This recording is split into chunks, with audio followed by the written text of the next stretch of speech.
On July 7, 2008, after 3 days of labor and an emergency C-section, Camilla gave birth to a 7-pound, 8-ounce baby boy. We didn't know the gender beforehand, which is one of the best surprises you can ever give yourself. We were set for a name if it was a baby girl, but we had a pretty long and interesting list if it was a boy. Matthew, Man, Medley, Igloo, Mr., Citizen, Levi. You know, the usuals. Camilla preferred Matthew. Me, I was concerned about the junior aspect and the same name as the famous dad snare. But right now, we weren't thinking about names. We were too busy smiling, laughing, crying, and loving. About an hour and a half after the birth, a nurse came in and handed me a formal document to fill out. It read, on July 7, 2008, at 6:22 p.m., blank was born. 6:22, my favorite Bible verse. If thine eye be single, thy whole body will be full of light. Matthew 6:22. The mandorla. The paradox instead of the contradiction, the union instead of the friction, the place where all the colors live, the white light, the third eye.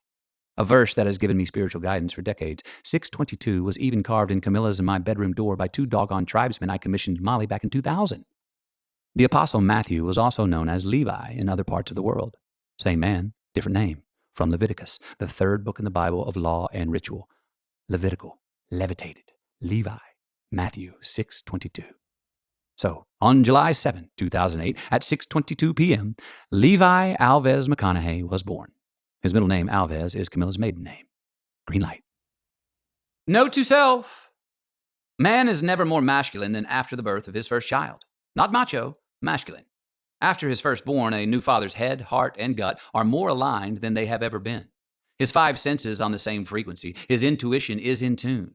He should engrave any instinct he has for the next 6 months. Personal, financial, spiritual, or career.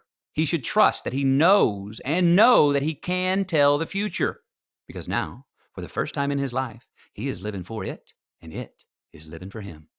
Bet it all and sweep the board. Just as I was introduced to new life, a possibly fatal family crisis unexpectedly hit at home, and I rushed back to Austin to be with my mom and brothers. Camilla and Levi joined me after a couple of weeks, and we rented a small home in my mom's active retirement community where we slept on blow-up air mattresses. I don't know about all retirement communities, but this one was cool. A bunch of old people minding to themselves, not looking for anything or anyone else to give them significance for anything. It's like they got into older age and became revolutionaries again, or anarchists. They were like kids. They're God-loving, patriotic Americans with wild senses of humor and a total lack of pretense or political correctness. They laugh at everything and love getting laughed at. They also love to have a good chat and offer unsolicited life advice. You always look like you're having fun when I see you work, Matthew, and that's what life's all about. Keep having fun. The greatest achievement in life is your kids, Matthew, so have a bunch. And remember, grandkids are twice as nice and have to work. Being surrounded by senior citizens will remind you of your mortality and make you feel younger at the same time. You see their bodies not doing what their minds tell them to do, and their minds forgetting what they know to remember. Yet they're anything but sentimental about it. They get a routine and they stick to it. Going to the gym, stopping by for an evening cocktail, singing in the church choir, and signing up for every activity offered. Staying active and social, Matthew. That's the key to longevity. On our way back to the rental house after an early evening bingo match at the recreation center, Camilla and I were stopped at a red light. You want to move back to Texas, don't you? She unexpectedly asked. I had been thinking about it. Maybe it was the manners, the value people put on common sense.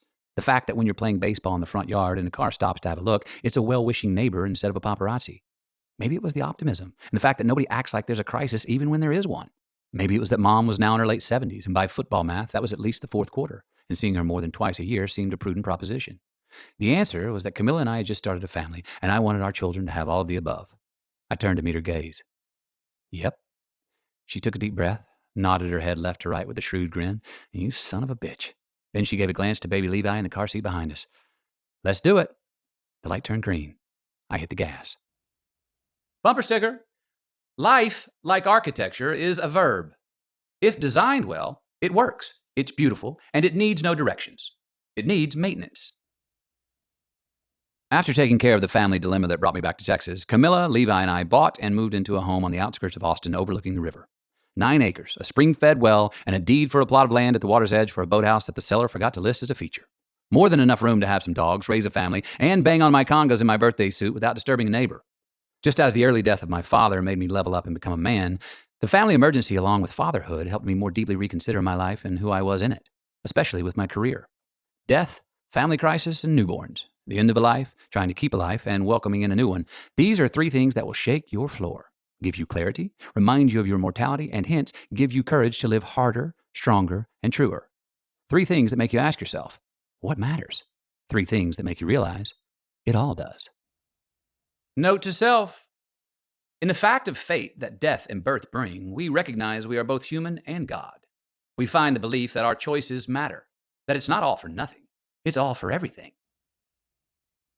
I was a successful actor, a celebrity, and a movie star. I didn't have to worry about putting food on the table or paying rent, but my career path and the characters and films I was getting offered and doing were not satisfying me anymore. Bored with the rom-com roles and the worlds they inhabited, I'd been going to bed with an itchy butt and waking up with a stinky finger for long enough. My life was full, wild, dangerous, essential, consequential, lively. I laughed louder, cried harder, loved bigger, loathed deeper, and felt more as the man in my life than in the characters I was playing in the movies. I appreciated the fact that if it had to be imbalanced one way or the other, a vital existence was more important than a vital profession. But I wanted to be in stories that at least challenged the vibrancy of the life I was living, and play characters that at least challenged the liveliness of the man that I was. Those roles and stories I was looking for, the ones that would compete with the life I was living, they weren't coming my way. And again, I wasn't sleeping well with the ones that were. It was time to make a change, a pivot, to make a new commitment. No more changing addresses, hoping the weather would change. No, this time, with more than ever to live for, it was time to quit leaving crumbs, time to get truly selfish and see what I could live without.